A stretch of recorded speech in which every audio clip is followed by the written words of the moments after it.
Hey everybody, welcome back to Vrule. Like, comment, and subscribe. We're going to get right into this Thirsty Thursday. What do I mean by that? Let's jump in. Well, when I think of Thirsty Thursday, we think of grabbing your favorite beverage and unwinding a little bit, or maybe we're looking at the Pokemon card market and seeing what people are thirsty for. Where is the market going? What are we looking at? I'm going to take just pulling out the best selling from TCG Player to give us an idea of where the market is moving on sealed product and single cards.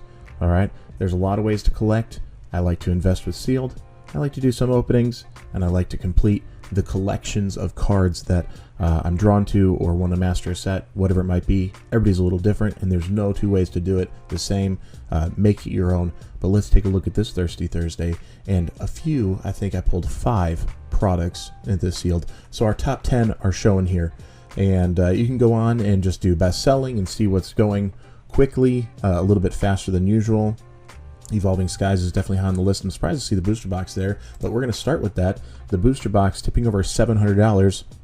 I think the reason for this is there's a prediction for the long term that this will eventually, maybe not next year, maybe not 2 years from now, but eventually this is going to be a $2,000 box, somewhere in that neighborhood, getting up there crazy. And as you can see, just in the past couple weeks, it's been jumping up. It's been really close to that $700 mark for a while, pushing, few pop-up sales that are getting really tight, and now we have solid $700 sales over 700, 750, 725, right under by a penny, 707, 729, 710, all over the place here, but that $700 seems to be the new standard on the Evolving Skies booster box.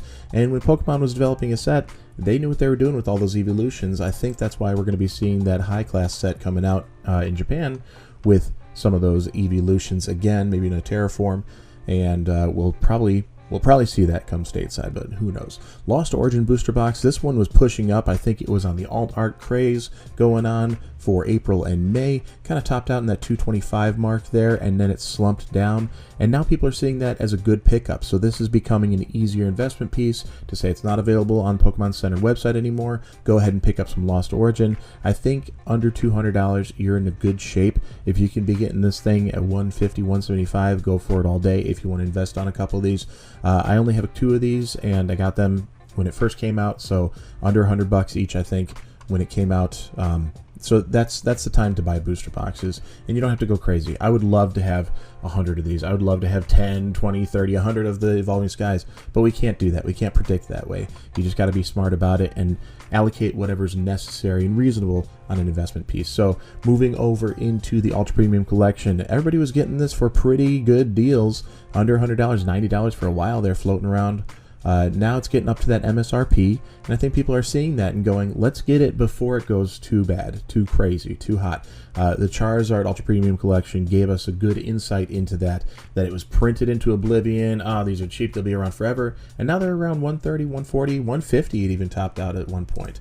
Paldea Evolved, we don't know if there's reprint coming, so this booster box has been leveling out at a good solid 130. Good thing to pick up here. I think we have a couple great chases, that Magikarp being one of them, of course, and you could go and grab these at, if you can get it anywhere under this 130 mark, I think you're in good shape. The last one I picked up, I got it for 105, and it was just during that alt art boom coming, so I even had a decent deal at that point in time, so got a little lucky there. Moving on to the booster bundle from 151. I didn't get it when it hit 40. I didn't understand it when it was over MSRP for the most part, but it is just still going crazy. There's a little dip down, but this jagged line floating around $40 to $45, ouch, ridiculous. I don't understand it. I'm keeping any one of these that I have sealed. I didn't pay MSRP for any of them, so I'm not going to be a moron and open them up, and I'm not going to get rid of them either. I would not pick this up at this point. There may be a reprint coming on 151, maybe getting in time for the holiday season at the end of the year, but we'll have to see. But picking it up at 43, 44, man, that's too much for 6 packs. You can go and get other products. They're going to have a little bit additional value to it than just the packs. Going over into the single card market, I was really pleased to see a few vintage popping up here from base set, fossil, and jungle, one from each of those first 3, just to represent it a little bit. Let's start with that Greninja. You know me, this thing's overpriced. We're talking way too much for something so new. Latest set, I mean, are people FOMOing on this one? I don't know. I don't think you should. Be careful. This thing needs to come back down. There's no way it's going to stay this hot, and I don't think it's going to level out around there. We have the Charizard from base set. All right, so damage going for 100. Yikes. 330 is a listed median. That's going to be all the different listings, all the different conditions, rather, that are going to be sitting there. Damage, light play, near mint, all of that. Finding near mint is going to be very difficult. At a reasonable price. Can we even get one? I want to just find out if that's possible. Not even going to be in here, is it? Okay, there's 24, and they say near mint. There's Japanese, PSA 5, so near mint, but it's a PSA 5. Yikes.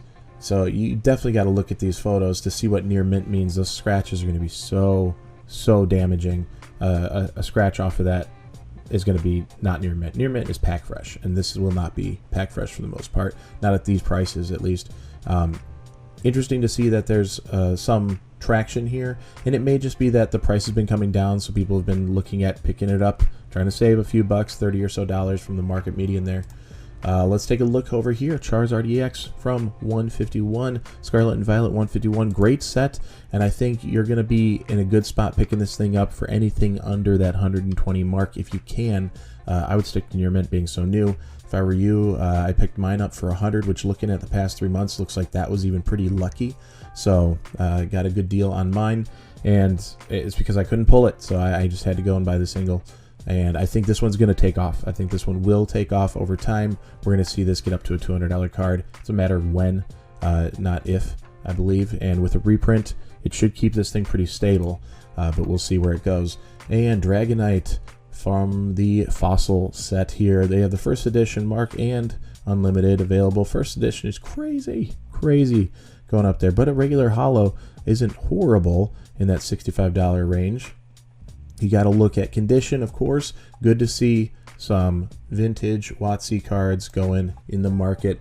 Magikarp, this is what we've been waiting for. This crazy climb up here to almost 150, and now it's starting to take a turn back down, which it should. It's an illustration rare. Yes, Paldea Evolved has a lot of them, so the pull rates are equal among illustration rares from similar sets in the Scarlet and Violet era. However, with there being so many, it makes this particular card a little bit rarer to pull on your own, and you have the added benefit of matching in that Giratina artwork from Lost Origin, same artist, so that's why. So it pops, but at the end of the day, it's a Magikarp. It's a gorgeous card, but it's a Magikarp. I mean, you could do this style with so many other cards, and those probably take off too, just because I think we have a real calling for this style. But it's Magikarp. Let's calm down, people. Umbreon VMAX. I can't believe this is in the top 10 of best-selling, and the prices are leveling down a little bit, and maybe that's why, because we never really hit that 1,000 for the raw. There were some sales, but it didn't make it there, and now it's trickling down because people are seeing that it's just too rich for most people. So to get it sold off while you still can, to make that money, people are just bringing the price down a little bit, the market will speak. I love to see this here. Teal Mask Ogerpon EX from Twilight Masquerade, just the regular EX. Why is this one taken up? Why is it starting to climb back up the ladder? It's playable. This is great for the TCG, which is what this whole thing was originally about. It was a card game for children, and I mean, there's plenty of adults who enjoy it now, and usually it's adults who did it as children. So it's really playable, and it's nice to see this hanging out in the top 10. And that, my friends, is the Thirsty Thursday. Please like, comment, and subscribe. And I think I'm going to keep up with this series going on week to week on Thursdays. So let me know down below if you like this kind of thing. Comment, like, subscribe. Peace.